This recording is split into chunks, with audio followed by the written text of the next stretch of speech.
The high-speed train from Granada to Barcelona swept Peter and Klaus through the heart of Spain, covering nearly 1,000 kilometers in under 7 hours.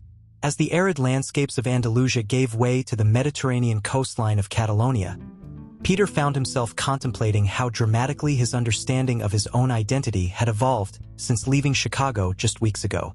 The documents they had photographed in the Alhambra's hidden chamber contained numerous references to Barcelona, but these weren't simple trade records or navigation charts.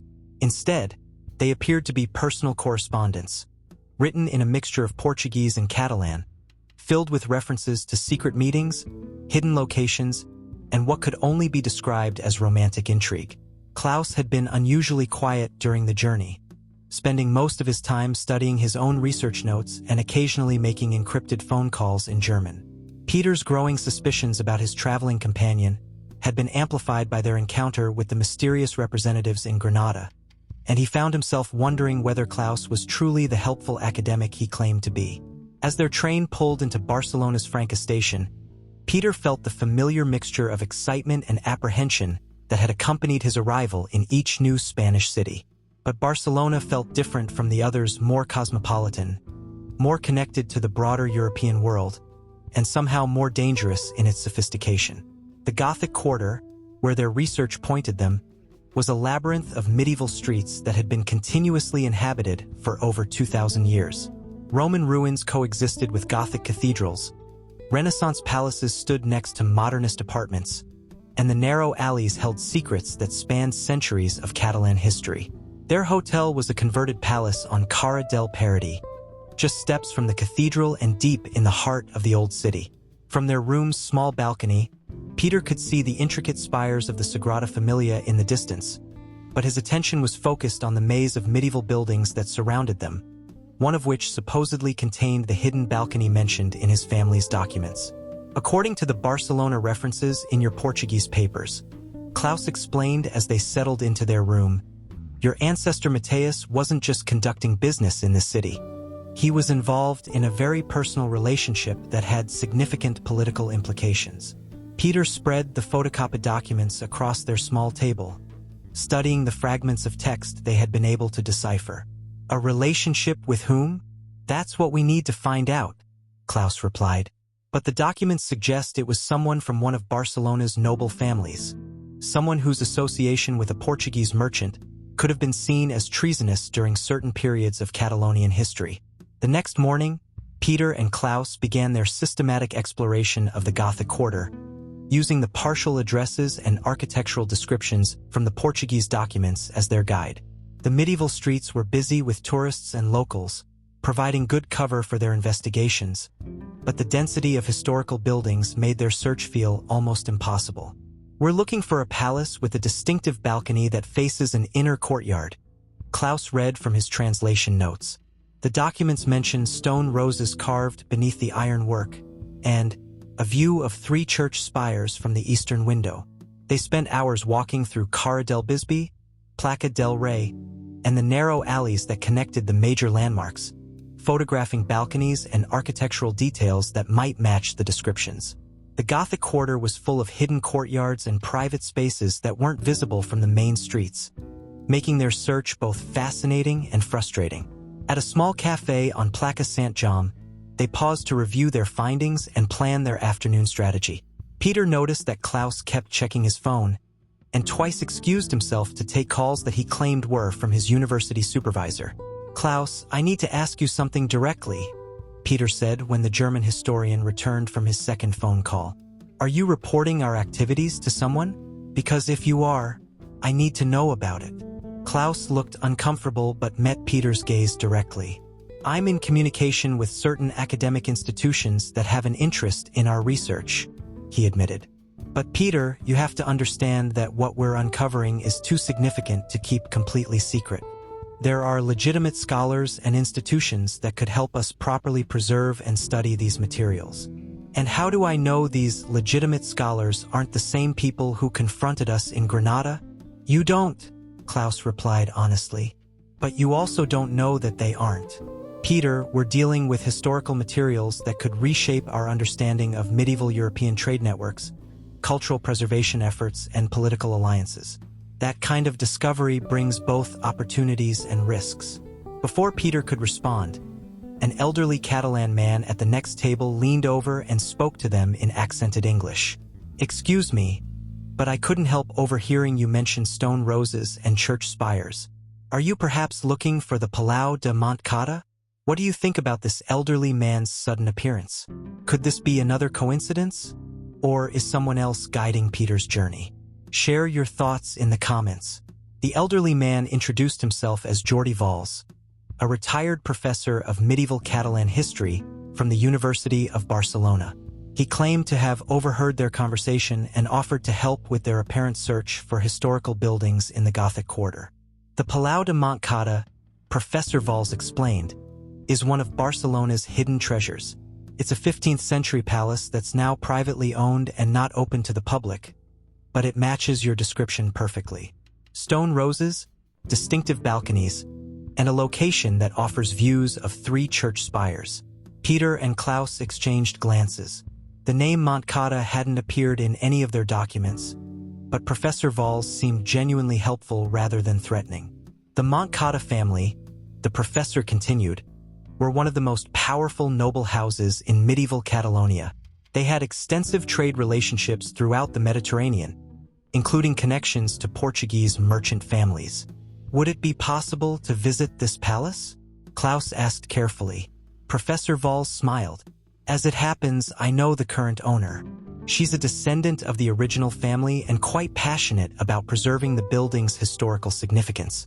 I could arrange an introduction if you're genuinely interested in academic research." Peter felt his instincts warning him to be cautious, but they needed access to the palace if they were going to continue following their family's trail. "That would be very helpful, Professor Valls. We're researching Portuguese trade networks in medieval Barcelona." "Excellent," the professor exclaimed. "I'll contact Senora Montcada this afternoon. But I should warn you, she's very protective of her family's privacy and historical reputation. You'll need to be prepared to explain your research interests in detail." As Professor Valls departed with their contact information, Peter felt the familiar mixture of opportunity and unease that had characterized each new development in his Spanish adventure. "Another convenient coincidence," he muttered to Klaus. "Or," Klaus replied thoughtfully, "evidence that your family's activities in Barcelona were significant enough to leave traces that local historians still remember." That afternoon, while they waited for Professor Valls to arrange their introduction to Senora Montcada, Peter and Klaus visited the Barcelona City Archives, hoping to find official records that might shed light on the Portuguese connections their documents had revealed. The archives were housed in a modern building that contrasted sharply with the medieval streets surrounding it, but the documents inside told stories that stretched back to the founding of the city itself. With the help of a helpful librarian named Maria, they requested access to 15th and 16th century trade records, marriage registrations, and legal documents related to Portuguese merchants. What they found exceeded their most optimistic expectations.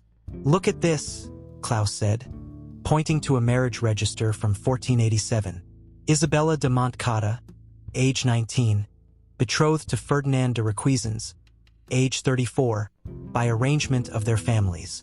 Peter studied the document, noting the formal language and official seals that marked it as a binding legal contract rather than a romantic choice. Arranged marriages were common among noble families. "Yes, but look at this," Klaus continued, showing Peter another document dated 3 months later. A legal complaint filed by the Requesens family, claiming that Isabella de Montcada had been corrupted by foreign influences and requesting that the marriage contract be nullified. Maria, the librarian, leaned over to examine the documents.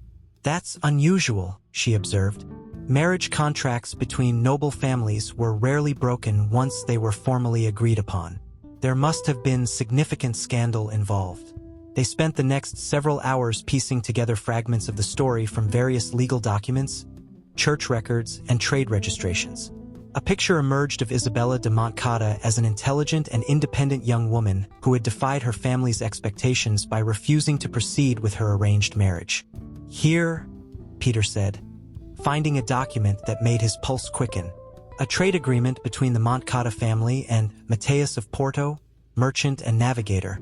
dated 6 months before Isabella's supposed wedding. Klaus examined the contract carefully. This isn't just a standard trade agreement. Look at the personal clauses, provisions for private meetings, guarantees of confidentiality, and what appears to be a mutual protection clause. A protection clause? An agreement that both parties would help protect the other from political or legal difficulties. Peter, I think your ancestor and Isabella de Montcada were more than business partners. Maria, who had been following their research with growing interest, made a suggestion. If you're trying to understand the relationship between these two people, you should also check the church records. Even if they couldn't marry officially, there might be evidence of unofficial ceremonies or blessing rituals. Their search through the ecclesiastical archives revealed the most romantic and tragic elements of the story. Hidden among routine baptism and death records, they found evidence of secret meetings between Mateus and Isabella, conducted with the help of sympathetic clergy who were willing to bend official rules for star-crossed lovers. This is incredible, Peter said, reading a letter from a Portuguese chaplain to his superior in Lisbon.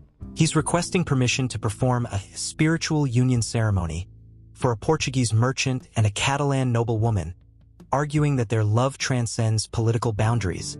Klaus was examining a collection of what appeared to be love letters, written in a mixture of Portuguese and Catalan. Peter, I think these are original correspondence between your ancestor and Isabella, and they're not just romantic. They contain detailed information about secret trade routes, hidden assets, and what appears to be a network of safe houses across the Mediterranean. As evening approached, Peter and Klaus returned to their hotel with copies of the most significant documents they had discovered. The story of Mateus and Isabella's forbidden romance was both touching and politically complex, but Peter was still struggling to understand how it connected to the broader mystery of his family's hidden legacy. There's something I need to tell you, Klaus said as they settled into their room to study their findings. Something about my own family's connection to this story. Peter looked up from the love letters he had been trying to translate. What kind of connection? Klaus opened his laptop and pulled up a genealogical chart that looked similar to the ones they had found in Toledo and Granada. My family name, Weber, is also an anglicization. The original name was Weiss, and we weren't just German academics. We were part of a network of Jewish scholars who served as cultural intermediaries throughout medieval Europe. Peter felt a familiar chill. Intermediaries for what? For families like yours who needed to move assets, documents, and sometimes people across political boundaries without attracting official attention. My ancestor, Joseph Weiss, was the one who helped arrange secret communications between Mateus and Isabella. Klaus showed Peter a document from his own family's archives, a letter of recommendation written in medieval Latin, praising Joseph Weiss for his discretion and reliability in handling sensitive international correspondence. So your family has been involved in this story from the beginning, Peter said, trying to process the implications. Not just involved, Klaus corrected. Our families have been working together for over 5 centuries. When Mateus and Isabella's relationship became politically dangerous, it was Joseph Weiss who helped them establish the hidden archive system that we've been following from Toledo to Granada to Barcelona. Peter stared at his traveling companion with new understanding. That's how you knew so much about my family's documents. That's how you happened to be in exactly the right place at exactly the right time. My grandfather left very specific instructions, Klaus admitted. If a member of the Mateus family ever came to Europe seeking their hidden heritage, the Weiss family was obligated to help them. It's a debt of honor that goes back 500 years. Before Peter could respond, his phone rang.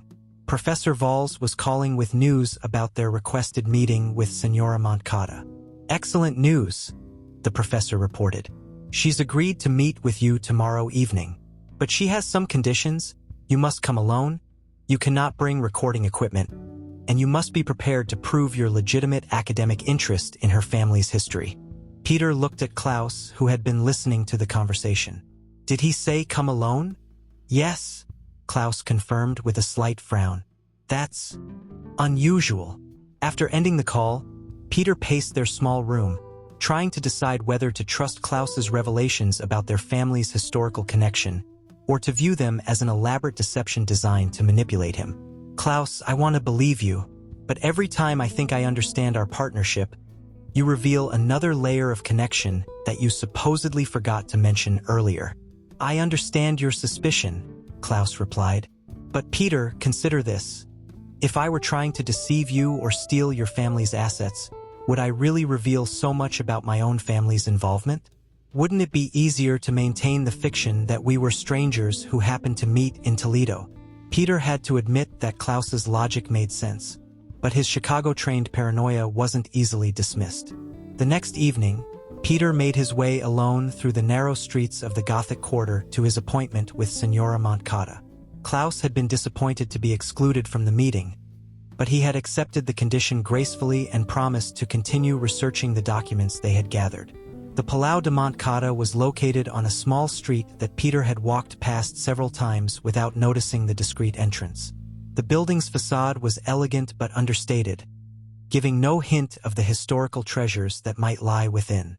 Senora Elena Montcada was a woman in her 60s with silver hair, intelligent eyes, and an aristocratic bearing that suggested centuries of noble breeding.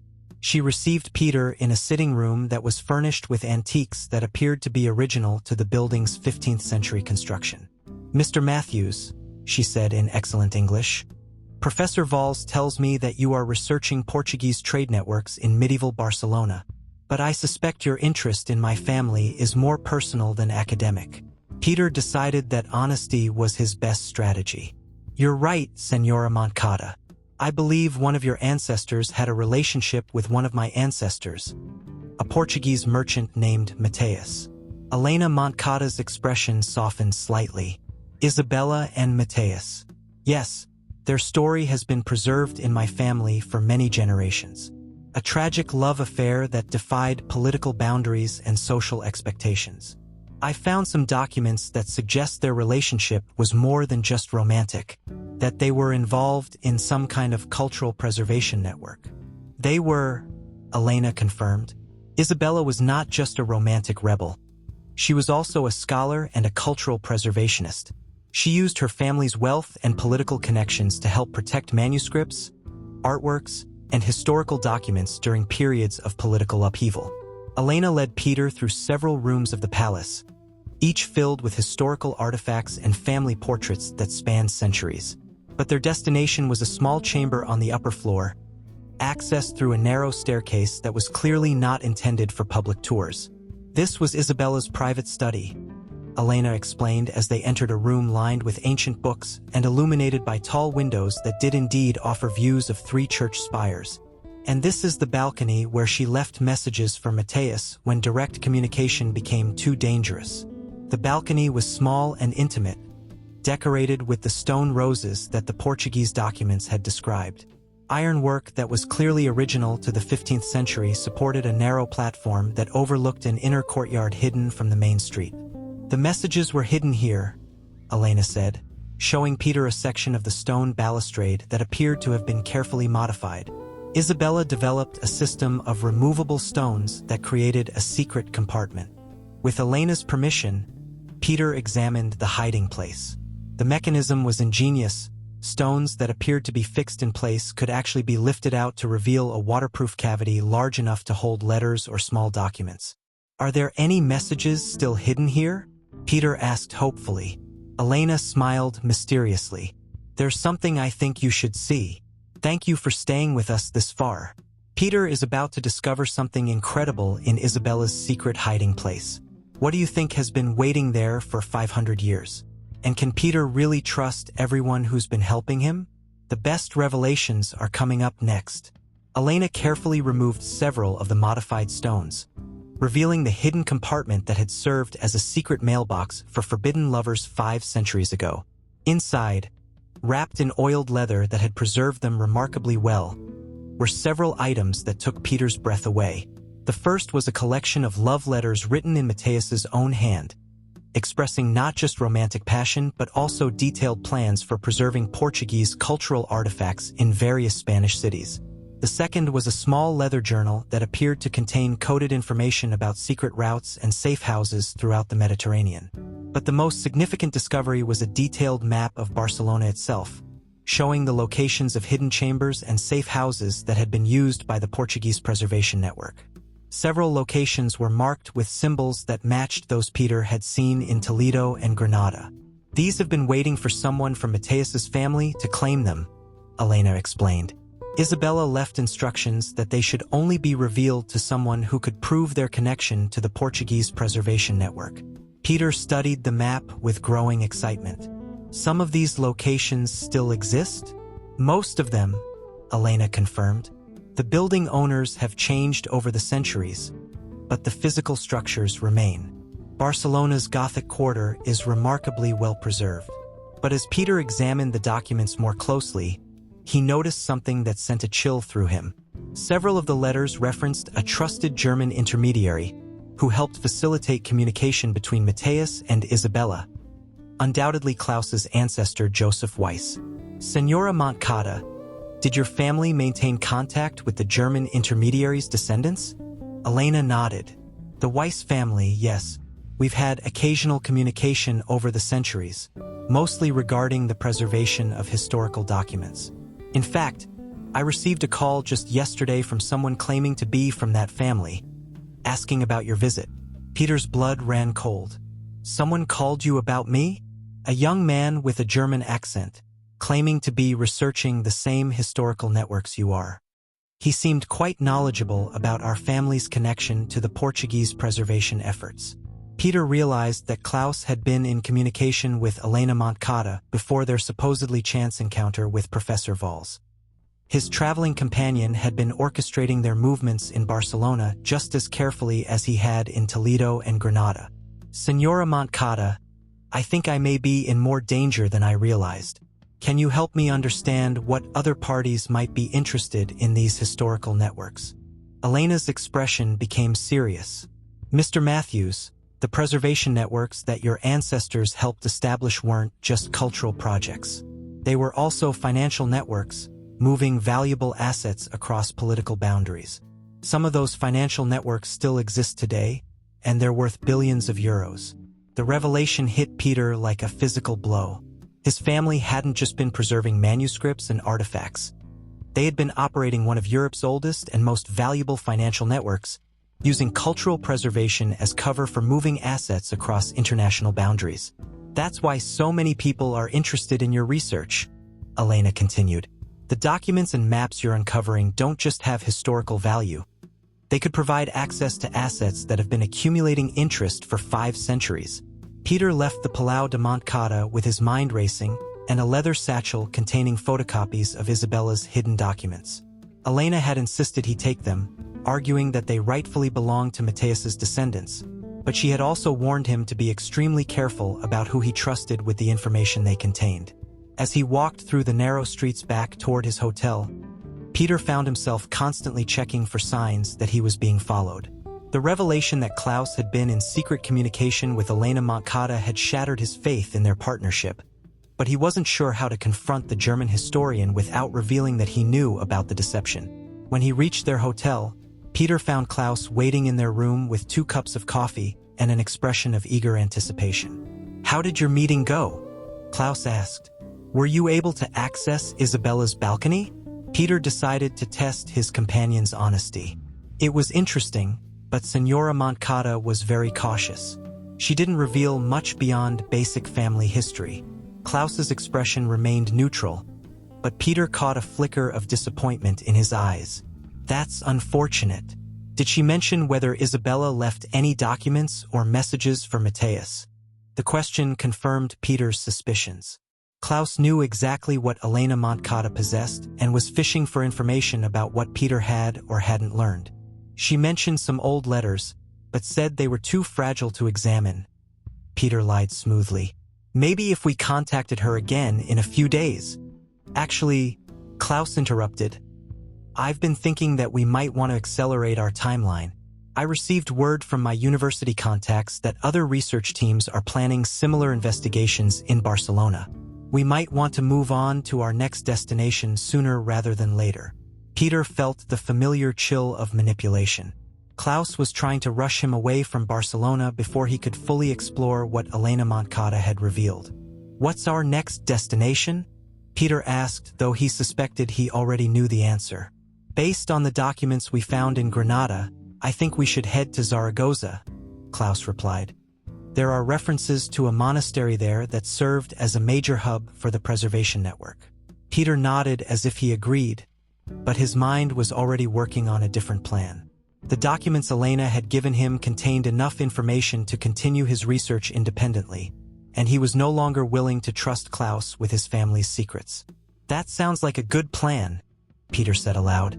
Should we book train tickets for tomorrow? Actually, Klaus replied, checking his phone. I have a few academic contacts I need to consult first. Would it be possible to delay our departure until the day after tomorrow? Of course, Peter agreed, though he had no intention of still being in Barcelona when Klaus was ready to leave. That night, after Klaus had gone to sleep, Peter carefully packed his essential belongings and the documents from Isabella de Montcada into a small backpack. He left a note explaining that he had decided to continue his research alone, thanking Klaus for his help but stating that he needed time to process everything they had discovered. By dawn, Peter was on a train heading northwest toward Zaragoza, carrying with him not just the secrets of his Portuguese ancestors, but also a growing understanding of the complex web of financial and political interests that his family legacy had created. Klaus had been right about one thing: this was much more than historical research. It was a treasure hunt that could reshape his understanding of international finance, cultural preservation, and his own identity. As the Catalonian countryside gave way to the plains of Aragon, Peter reflected on how dramatically his simple escape from Chicago had evolved. He had come to Spain seeking freedom from his past as an information broker, but instead had discovered that his family had been in the information business for over 5 centuries. The question now was whether he could stay ahead of all the parties who seemed to want control over what he was uncovering, and whether the secrets waiting in Zaragoza would provide answers or simply deepen the mystery of his Portuguese heritage. But one thing had become clear during his time in Barcelona. The story of Mateus and Isabella wasn't just a romantic tragedy from the distant past. It was the foundation of a network that was still active, still valuable, and still dangerous to those who sought to uncover its secrets. The love letters hidden in Isabella's balcony had waited 500 years for Peter to find them, but the game they described was still being played by powerful players who preferred to remain in the shadows. Thank you for staying with us through this incredible revelation in Barcelona. The romance between Mateus and Isabella proved to be much more than a love story. It was the foundation of a financial network that's still worth billions today. Peter's discovery that Klaus has been manipulating their partnership from the beginning changes everything. Can our protagonist stay ahead of all the parties tracking his movements? And what secrets wait in the monasteries of Zaragoza? The hidden balcony revealed that Peter's family legacy involves not just cultural preservation, but one of Europe's oldest financial networks. The stakes have never been higher, and Peter is now truly on his own, as he continues following the trail his ancestors left across Spain. What do you think Peter will find in Zaragoza? Was he right to abandon Klaus? Or has he made a dangerous mistake by traveling alone? Share your theories in the comments below. Don't miss the next episode, The Silent Bells of Zaragoza, where Peter will discover that some secrets are guarded by forces even more ancient and mysterious than financial networks and political conspiracies. Subscribe to our channel and hit the notification bell so you never miss a moment of Peter's incredible journey through Spain's hidden history. The greatest challenges and the most shocking revelations are still ahead.